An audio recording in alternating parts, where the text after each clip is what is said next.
Welcome back to Edupreneur Diaries. We've made it to the end of February, and now I am back with our February budget closeout video. So I'm going to break down exactly where my hard-earned money has gone this month and how to get back on track if you have fallen off. So feel free to close out the month with me. Grab a pen and some paper, sit back, and get ready to take control of your finances.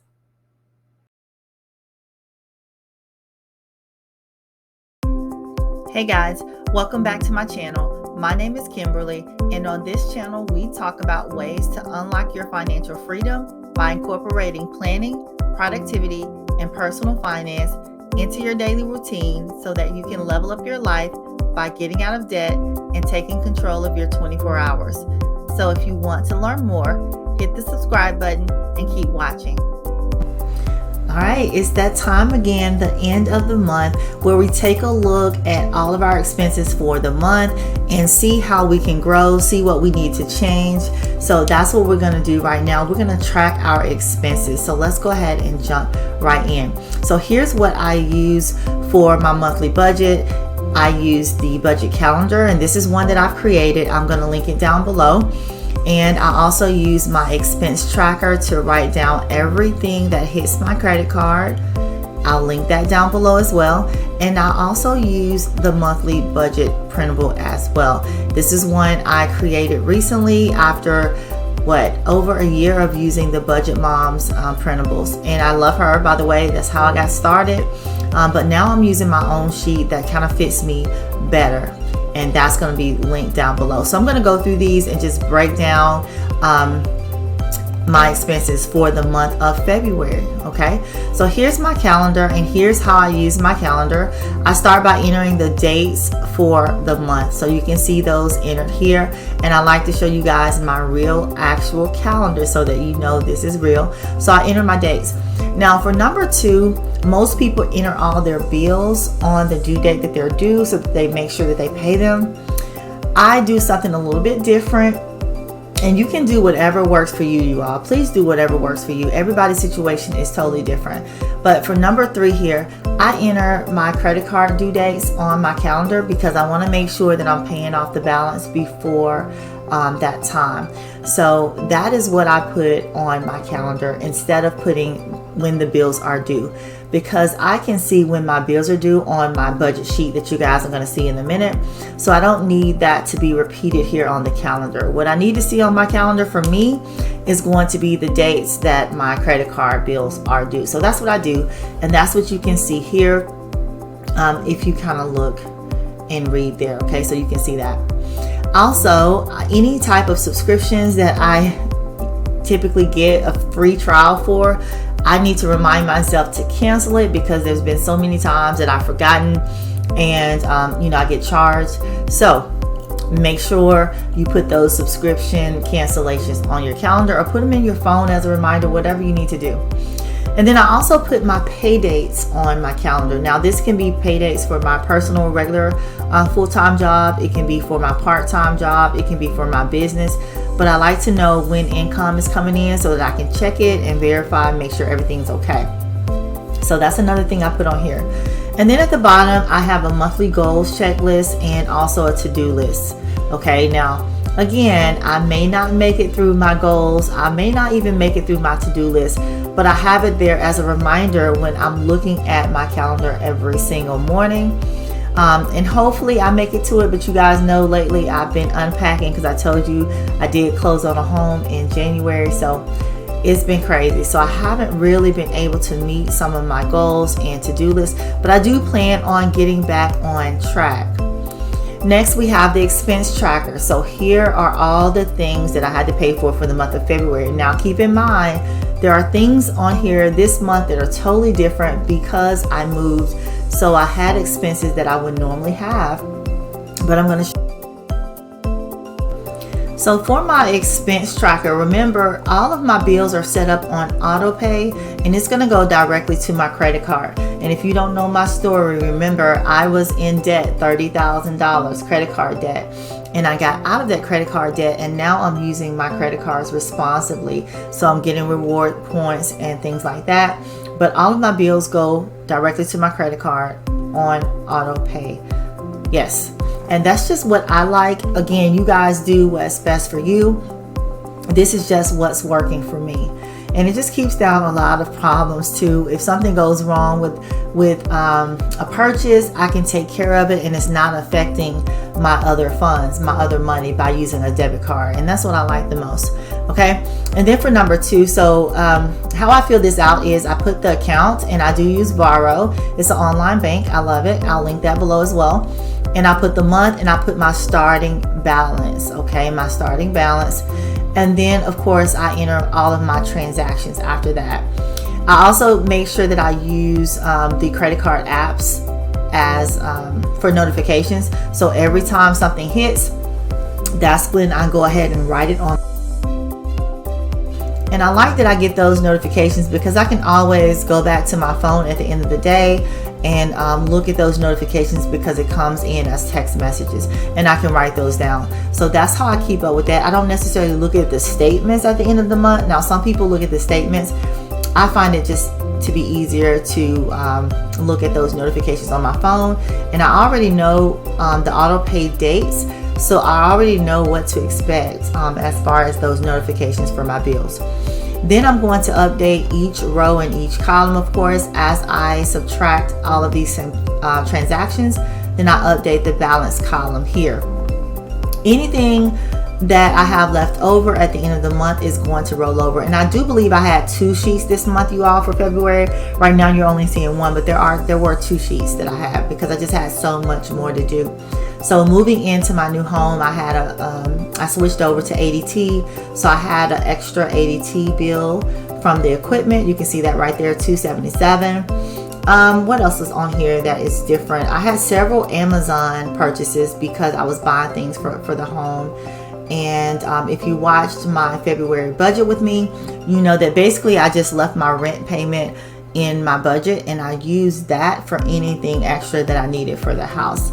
And that's how I budgeted for that. But I am at a $3,000 cushion. So I definitely should have $3,000 at the end of each month. And I did this month. And it's going to roll over. It's going to always roll over because eventually I want a $5,000 cushion. And so check out my other video here that talks about, my goals for saving a $5,000 cushion. And why do I want $5,000? I basically want one full paycheck in my checking account. In case something happens, it is there. And so far I'm on track and I'm reaching that goal. So I will keep you all updated on that. So let's take a look at where I was over and where I was under in my budget. So really I just look at my variable expenses because my other expenses are fixed, right? So they're not going to change for the most part.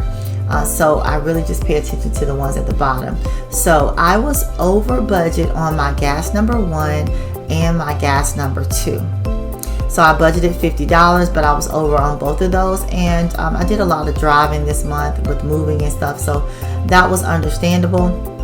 For some reason, I did not do gas number 3, y'all. And I can't remember if I used extra. I probably used some extra funds from somewhere to do gas number 3, which is why I didn't have to use it here. That's what I'm assuming, but I did not write it down, so I can't remember. Electricity was over. It was $151, and the budget was $126, so it was over. Typically, though, something else is under to where it all evens out, and I'm not having to replenish my checking account at the end of the month. But we'll see here. In a minute, I'll tell you what happened with that. I was under budget with water, which is always good. Oh, y'all, so groceries. Let's talk about groceries. I was under budget with groceries. I didn't spend anything. Look at groceries, y'all. 0 and 0. So here's what happened. I realized that I had money on the PEBT card that we'd gotten back during COVID. I wasn't checking it because I had 2 cards. So basically, I was checking the wrong card. So long story short, I ended up having, I want to say, over $300. And so I used that for this month for groceries. So I did not have to use my own personal money here. So I was totally under for groceries. And then mani-pedi, I was under. I budgeted 100 and I only did 50. Now that's probably going to come down next month. I'm not going to budget 100 for next month. And then gas number 3 was also under because I didn't do gas number 3. All right. So this is a recap of how I did for the month of February and where I was. Okay, so what can you do if you've fallen behind? And you guys comment below and let me know what you do when you fall behind on your bills. But I would say freeze your spending, not freeze you spending, but freeze your spending. And that just means monitor what you spend and just try to stop spending. You know, you might want to do one of those challenges like a no spend day, a no spend week, a no spend month, so that you only are spending you know, what you have to spend, your bills only. And then number 2, I would say try to save on food, which is probably your biggest expense. For me, I like to do the Walmart grocery pickups or whatever grocery pickups, wherever you shop at, because you can choose what you want on the app, and that is going to keep you within your budget, because as you are adding things to the cart, you can see exactly you know, how much money you're spending, and if you have overspent, you can take things out or switch things around. So I would say try to save on food. Then number 3, return or sell the things you don't need. So I'm really bad about this, but I've been doing a good job the past couple of weeks, because if I order something from Amazon in the past, I would just keep it and just be like, oh, I don't feel like returning it. Now I'm printing off those QR codes and putting them back in the box, and I'm taking it to UPS and I'm shipping it out so that I can get a refund. If it's something that I know I'm not going to use, I don't need, I'm just going to get my refund, which I wasn't doing that before. So I totally recommend returning things that you don't really need instead of just keeping it around. And then also selling. Try to go online and sell things that you don't want. Now, I have not been successful on Mercari, but I do have some things on Mercari that I am selling. But you can try. Let me know in the comments if you have anything on Mercari and share with us. Maybe you're using a different website besides Mercari, but let us know below. Next, I would say try to earn some extra income. This is always going to be something that you can do, especially as you're on your journey to financial freedom, and that's earn extra income. So if you can do something from home, if you can do something online, I know some people do Uber or DoorDash, whatever it is that you can do to earn some extra income, try to do that, even if it's only for a small amount of time until you catch up on your bills if you're behind. And then number 5, tell your money where to go. And that is simply by having a budget. So the reason I do so many budget videos and I keep doing these budget videos is because I know how it has changed my finances to make sure that I am telling my money where to go. And I know that's a whole theme for Dave Ramsey. That's all he talks about, but it's so true. If you don't have a budget, please pause this video right now and go ahead and start your budget. Even if it's on paper and pencil, start a budget. So I think that's going to be number 1. That's going to be the key. And watch some of my other videos where I talk about the things that really changed my finances. And a budget is definitely one of those. But there are a couple of other things that I think you need to do too, like have sinking funds. That's another top one for me. So check out my other videos, go through my channel, share my videos as well, you guys. And thank you all who have been supporting me so much through my journey. So if you're loving this content, go ahead and like this video, subscribe to my channel, and hit the notification bell so that you are notified every time Edupreneur Diaries posts a new video. Thanks.